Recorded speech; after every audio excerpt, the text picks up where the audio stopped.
لہو وہ تو 4 جگہ ہے، یہاں 3 الفاظ مزید آئے ہیں اور ترکیب کیا؟ پہلے لعب ہے پھر لہو ہے۔ سورہ عنکبوت میں لہو و لعب یہ در حقیقت ایک طرح سے محاورے کی شکل اختیار کر گیا، تماشا اور کھیل، لیکن نہیں، یہاں ترتیب کچھ اور ہے۔ اس پر اگر آپ غور کریں گے تو یہ ایک عجیب سا نقشہ سامنے آتا ہے۔ حیات دنیاوی کے 5 ادوار، جن میں سے ہر دور میں ایک شے انتہائی اہم ہوتی ہے، توجہ کا مرکز بنی ہوتی ہے۔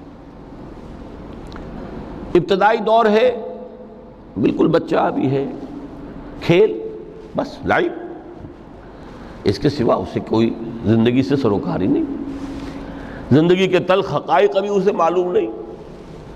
بھوک لگی تو رو پڑے، ماں نے دودھ پلانا ہے، کھلانا ہے، ان سے تو کچھ نہیں کرنا اس نے، وہ لعب، کھیل۔ لیکن تھوڑا سا آگے چلتے ہیں، ٹین ایجر سٹیج میں جب داخل ہوتا ہے آدمی تو اب وہ نرا کھیل، معصومانہ کھیل نہیں رہتا، اس میں تلذذ، سینشول گریٹیفیکیشن کا عنصر شامل ہو جاتا ہے۔ اب اس کا کہا لہو، اعلموا انما الحیات الدنیا لعب و لہو۔ ذرا آگے بڑھیے تو انسان پر سب سے زیادہ دھن سوار ہو جاتی ہے، بناؤ سنگھار، میرا لباس فیشن کے مطابق ہو، کہیں ایسا نہ ہو مذاق اڑے۔ اپنے لباس کے بارے میں بہت کانشیس ہوگا، اپنے ہیئر کٹ کے بارے میں بہت کانشیس ہوگا، ہر چیز کے بارے میں بہت کانشیس۔ زینت، بناؤ سنگھار، آرائش، زیبائش۔ اس سے ذرا آگے گئے، تکاثر فی الاموال واللہو، تفاخر بینکم۔ یہ سمجھیے کہ تقریباً 30 برس کی عمر جب انسان کی ہوتی ہے، اب فخر، تفاخر، یا دولت پر فخر ہوگا، یا نسب پر فخر ہوگا، یا اپنی کسی سیاسی حیثیت پر فخر ہوگا، اپنی چودراہٹ پر فخر ہوگا۔ تفاخر بینکم، جس میں جان میں چونکہ توانائی ہوتی ہے، قوت ہوتی ہے، لیکن اس کے بعد جب عمر ڈھلی، بڑا ریئلسٹک ہو جاتا ہے انسان۔ پھر یہ جو 4تھی سٹیج تھی، اس میں تو یہ کہ مونچھ نیچی نہ ہو، چاہے سب کچھ میں اپنا خرچ کر دوں، داؤ پہ لگا دوں، لیکن مونچھ نیچی نہیں ہوگی۔ آخری سٹیج وہ ہوتی ہے کہ پھر ہوکا لگ جاتا ہے آدمی کو، تکاثر فی الاموال والاولاد، مال اور اولاد کی کثرت کثرت کثرت۔ اب یہ ہوتا ہے کہ مونچھ نیچی کیا، مونڈ بھی دی جائے تو کوئی حرج نہیں، مال آنا چاہیے، ویری ریئلسٹک۔ اور اسی حال میں انسان ہوتا ہے، آخری پارے کی صورت نے پھر اس میں ایڈ کر کے اس کے اوپر مہر لگا دی، الہاکم التکاثر حتی زرتم المقابر۔ یہ تکاثر جو ہے پیچھا نہیں چھوڑتا۔ اتنی دولت بھی ہے کہ آپ کی 10 نسلیں کھا سکے اطمینان سے بیٹھ کر، تب بھی صبر نہیں ہوتا۔ بڑے میاں کی ٹانگیں جو ہیں وہ قبر میں لٹکی ہوئی ہیں، لیکن تکاثر جو ہے، تکاثر مال، وہ پیچھا نہیں چھوڑتا۔ حتی زرتم المقابر، یہاں تک کہ قبروں تک جا پہنچے، قبر میں اتار دیا جائے، جب تک ٹانگیں صرف لٹکی ہوئی ہیں اس وقت تک نہیں۔ اس کے بعد تشبیہ دی ہے کہ یہ حیات دنیاوی کا جو ایک سائیکل ہے، اعلموا انما الحیات الدنیا لعب و لہو و زینت و تفاخر بینکم و تکاثر فی الاموال والاولاد۔ اب اس کو کمپیئر کیا ہے پلانٹ کنگڈم میں جو سائیکل چل رہا ہے۔ یہ ہمارا سائیکل ہے 60-70 برس کا، بچہ پیدا ہوا، خوشیاں منائی گئیں، پھر وہ لڑکپن سے، پھر ٹین ایجر سٹیج سے، پھر جوانی ہے، پھر ادھیڑ عمر ہے، اور پھر بڑھاپا ہے، اور پھر قبر میں اتارا جانا ہے۔ لیکن یہ کہ پلانٹ کنگڈم میں سائیکل چلتی ہے، کمثل غیث اعجب الکفار نباتہ ثم یہیج فتراہ مصفرا ثم یکون حطاما۔ یہ 4 سٹیج ہیں۔ جیسے بارش برستی ہے تو سبزہ نمودار ہوتا ہے، اور کاشتکار کو بڑا اچھا لگتا ہے، اس نے بیج بویا تھا، اس نے محنت کی تھی، اس نے ہل چلایا تھا، اعجب الکفار نباتہ، اس کو بہت اچھا لگتا ہے، دل باغ باغ ہو جاتا ہے. جیسے آپ کے یہاں بیٹا ہوا پوتا ہوا خوشیاں مناتے ہیں آپ. کمثل غیث اعجب الکفار نباتہ ثم یہیج، پھر وہ فصل اپنی پوری قوت کو پہنچتی، فصل لہرا رہی ہے. فتراہ مصفرا، پھر وہ زرد ہو جاتی ہے. وہ ہریاول اب ختم ہوئی، اب فصل پک گئی ہے، اب وہ زردی پر آ گئی ہے. ثم یکون حطاما، پھر وقت آتا ہے اگر وہ خضرو گھاس ہے تو پھر وہ چورا چورا ہو کر پھر وہ مٹی میں مل جاتی ہے. اور اگر فصل ہے تو کھیتی کٹ گئی، اس کے بعد کیا رہ گیا وہاں؟ وہ چورا ہی رہ جاتا ہے باقی. یہ لائف کا سائیکل چل رہا ہے، 3 مہینے کا ہو 4 مہینے کا ہو. یہ ہے پلانٹ کنگڈم کا، وہ ہے سائیکل انسانی زندگی کا. اب فرمائی ٹیپ کی بات جو ہے، وَفِي الْآخِرَةِ عَذَابٌ شَدِيدٌ وَمَغْفِرَةٌ مِّنَ اللَّهِ وَرِضْوَانٌ. دیکھو دنیا کی زندگی تو ان سٹیجز سے ہو کر گزر ہی جانی ہے. جو پیدا ہوا ہے اس پر بڑھاپا بھی آئے گا، موت بھی آئے گی. کل نفس ذائقۃ الموت، جو سورہ آل عمران کی 185ویں آیت کا پہلا جملہ تھا. ہر انسان کو جو پیدا ہوا موت آ گئی. اب یہ ہے کہ وہ کہیں آپ نے محل میں گزار لی زندگی، کسی کٹیا میں گزار لی زندگی، کسی کی فٹ پاتھ پر گزر گئی زندگی. زندگی گزر جاتی ہے، گزرتی ہے، اور ان 5 سٹیجز میں سے ہو کر گزرتی ہے. آپ گندی گلیوں میں بچوں کو کھیلتے ہوئے دیکھتے ہیں، وہ بھی کھیل رہے ہوتے ہیں. نالیوں کے پانی کے اندر کھیل رہے ہوتے ہیں، ان کا بھی کھیل ہے. گندے جوہڑ میں کھیل رہے ہوتے ہیں. وہ تو ہے زندگی کی وہ سٹیج جو ہے کھیل کی ہے. کسی کے پاس بڑے قیمتی کھلونے ہیں، ان سے کھیل رہا ہے، کوئی اس طرح گلی ڈنڈا کھیل رہا ہے یا کچھ اور کھیل رہا ہے. لیکن وہ 5 سٹیجز تو آئیں گی. اعلموا انما الحیات الدنیا لعب ولہو وزینۃ وتفاخر بینکم وتکاثر فی الاموال والاولاد کمثل غیث اعجب الکفار نباتہ ثم یہیج فتراہ مصفرا ثم یکون حطاما وفی الآخرۃ عذاب شدید ومغفرۃ من اللہ ورضوان. آخرت میں جا کر یہ بائیفرکیشن ہو جانی ہے، یا تو شدید عذاب اور یا اللہ کی مغفرت اور رضا. Now the choice is yours، اما شاکرا و اما کفورا. فیصلہ تم خود کر لو.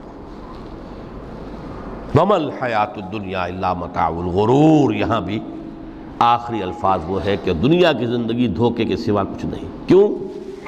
اگر تو دنیا کی زندگی میں گم ہو گئے، جیسے کہ اقبال نے کہا ہے کہ کافر کی یہ پہچان کے آفاق میں گم ہے، اور مومن کی یہ پہچان کہ گم اس میں ہے آفاق. دنیا میں رہو، طالب دنیا نہ بنو، طالب عقبہ، طالب آخرہ. دنیا میں رہو، برتو، استعمال کرو، تمہارے لیے پیدا کیا گیا بھائی، برتو. متاع ہے، برتنے کی شے ہے. ہاں حلال اور حرام کی پابندیاں سامنے رکھو، باقی برتو. مطلوب یہ نہ ہو، مقصود یہ نہ ہو، مطلوب آخرہ ہو. انما الدنیا خلقت لکم وانتم خلقتم للآخرہ. منزل وہ رہے، مستحضر رہے، سامنے رہے کہ میں تو اجنبی ہوں، یہاں یہ میرا وطن نہیں ہے. الدنیا سجن المومن و جنت الکافر. جیسے کسی پرندے کو کسی پنجرے میں بند کر دیا گیا ہو، اس طرح ہمیں اس دنیا میں بھیج دیا گیا. اللہ کی مرضی ہے، اس نے بھیجا ہے. جب تک وہ چاہتا ہم رہیں گے یہاں، لیکن ہمارا دل یہاں نہیں لگے گا. بازار سے گزرا ہوں، خریدار نہیں ہوں. طالب دنیا نہ ہو تب تو یہ کوئی دھوکے کا سودا نہیں، قطعاً نہیں، بالکل نہیں. حضور نے خود فرمایا مجھے تمہاری اس دنیا میں سے فلاں فلاں چیزیں بہت پسند ہیں، اور کس قدر ریئلسٹک ہیں. آپ نے عورتوں کے بارے میں فرمایا مجھے اس دنیا سے پسند ہے عورت. کوئی تصنع اور کوئی بھی تکلف اور کوئی خلاف فطرت بات نہیں کی محمد رسول اللہ صلی اللہ علیہ وسلم. آنکھوں کی ٹھنڈک میری نماز میں ہے، مجھے خوشبو پسند ہے. عورت کی طرف بھی آپ کا رجحان تھا. قرآن مجید میں آتا ہے نا، اے نبی اب کوئی اور نکاح آپ نہیں کریں گے. وَلَوْ أَعْجَبَتْكَ حُسْنُهُنَّ. چاہے ان کا حسن جو ہے وہ آپ کو اچھا لگے، اب اجازت نہیں ہے مزید، بس فل سٹاپ. جتنے نکاح ہو چکے ہو چکے. تو یہ دنیا کو حضور نے صلی اللہ علیہ وسلم دنیا پر سوار رہو، دنیا کو اپنے اوپر سوار نہ ہونے دو، بس بات صرف یہ ہے۔ کافر کی یہ پہچان کہ آفاق میں گم ہے۔ اسی لیے سورہ کہف کا ایک مرکزی مضمون ہے، پہلے رکوع میں بات آتی ہے اِنَّا جَعَلْنَا مَا عَلَى الْأَرْضِ زِینَةً لَهَا لِنَبْلُوَهُمْ أَيُّهُمْ أَحْسَنُ عَمَلًا۔ ہم نے اس دنیا پر جو کچھ ہے، یہ اسکائی اسکریپرز بن گئے ہمارے زمانے میں، اور یہ شاندار بلڈنگز ہیں، اور یہ کچھ ہے، ہم نے زینت اور زیبائش اور آرائش بنا دیا ہے تاکہ آزمائیں۔ انہی کے حسن کے شکار ہو جاتے ہو اور ان کے پرستار بن کر رہ جاتے ہو۔ رخ روشن کے آگے شمع رکھ کر وہ یہ کہتے ہیں، ادھر جاتا ہے دیکھیں یا ادھر پروانہ آتا ہے، پھر بھی اللہ ہی کے عاشق بنے رہو، اللہ ہی سے محبت کرو تو کامیاب ہو گئے، دنیا کو برتو۔ اگر دنیا یہ عروس ہزار داماد جو ہے، اگر کہیں یہ محبوبہ بن گئی تو گئے، ختم۔ اچھا دیکھیے اس سورہ حدید میں اب یہ دنیا کی حقیقت کو اس طرح بیان کر کے دو نتیجے جو اس سے نکلتے ہیں ان کو علیحدہ علیحدہ بیان کر دیا۔ ایک نتیجہ جو میں بیان کر چکا، رہبانیت، ترک دنیا، اس کی نفی کرتے ہوئے فرمایا وَلَقَدْ أَرْسَلْنَا نُوحًا وَإِبْرَاهِيمَ وَجَعَلْنَا فِي ذُرِّيَّتِهِمَا النُّبُوَّةَ وَالْكِتَابَ فَمِنْهُمْ مُهْتَدٍ وَكَثِيرٌ مِّنْهُمْ فَاسِقُونَ ثم قفینا علی آثارہم برسلنا وقفینا بعیسی ابن مریم وآتیناہ الانجیل وجعلنا فی قلوب الذین اتبعوہ رأفۃ ورحمۃ ورہبانیۃ ابتدعوہا ما کتبناہا علیہم۔ اصل مضمون یہ تھا جس کے لیے تمہید اتنی لمبی باندھی، ہم نے نوح کو بھیجا، ابراہیم کو بھیجا، ان کی اولاد میں ہی نبوت اور کتاب رکھ دی، پھر ان کے نقش قدم پر ہم نے اٹھایا عیسیٰ ابن مریم کو، انہیں انجیل دی، اور جو لوگ ان پر ایمان لائے ان کے دلوں میں رحمت اور رافت کے جذبات پیدا کر دیے، انسانی ہمدردی۔ حضرت عیسیٰ کا جو اپنا مزاج تھا، ظاہر بات ہے کہ آپ کے حواریین اور آپ پر ایمان لانے والوں میں اسی کا ایک عکس پیدا ہونا تھا، لہذا وہ ایک خاص کیفیت، لیکن فرمایا ایک شے کو انہوں نے بدعت کے طور پر ایجاد کر لیا، وَرَهْبَانِيَّةً ابْتَدَعُوهَا مَا كَتَبْنَاهَا عَلَيْهِمْ۔ رہبانیت کی انہوں نے بدعت ایجاد کر لی، یہ انہوں نے کی ہے، ہم نے یہ ان پر فرض نہیں کی تھی۔ یہ ہے وہ منفی نتیجہ، گریز، خانقاہوں میں جا کر بیٹھ جاؤ، موناسٹسزم، تجرد کی زندگی گزارو۔ نتیجہ اس کا کیا نکلتا ہے کہ بظاہر راہب اور راہبائیں رہ رہی ہیں اور رہ رہے ہیں، اور اندر جو حرام کاری کے بازار چل رہے ہیں، اور تہخانوں کے اندر حرامی بچوں کی قبروں کے قبرستان بنے ہوئے۔ ہسٹری آف کرسچین موناسٹسزم پر کتابیں پڑھ لیجیے، خود انہوں نے اپنے سارے جو ہیں بخیے ادھیڑ کر خود رکھ دیے۔ یہ رہبانیت، یہ اسلام کا راستہ نہیں ہے۔ احادیث کے حوالے سے میں آپ کے سامنے پہلے بیان کر چکا ہوں، میں بعد میں تھوڑا سا عرض کروں گا کہ ہمارے ہاں بھی یہ رسم کیوں آئی اور کیسے آئی۔ الحمدللہ اس درجے میں نہیں آئی جس درجے میں کہ کرسچینٹی میں آئی ہے، الحمدللہ ثم الحمدللہ، لیکن کسی درجے میں اگر آئی ہے تو کیوں آئی ہے یہ میں بعد میں عرض کروں گا۔ لیکن اس کا مل حیات الدنیا الا متاع الغرور کا دوسرا نتیجہ کیا ہے؟ پہلا نتیجہ تھا گریز کا، پسپائی کا، فرار کا، معاشرے سے نکل بھاگنے کا، تاکہ معاشرے میں اشرار کھل کھیلیں، جو چاہیں کریں۔ ایک راستہ یہ ہے، ترک دنیا کے معنی ہیں ترک لذات دنیاوی، آسائشوں کو ترک کرنا، سختیاں جھیلنا، کس لیے؟ تاکہ دنیا سے ظلم کا خاتمہ ہو، باطل کا تختہ الٹ دیا جائے، ظلم کا استیصال۔ ظاہر بات ہے ظالم آسانی سے ظلم نہیں چھوڑے گا، ایکسپلائٹر واعظ و نصیحت سے اپنے ایکسپلائٹیشن سے باز نہیں آئے گا۔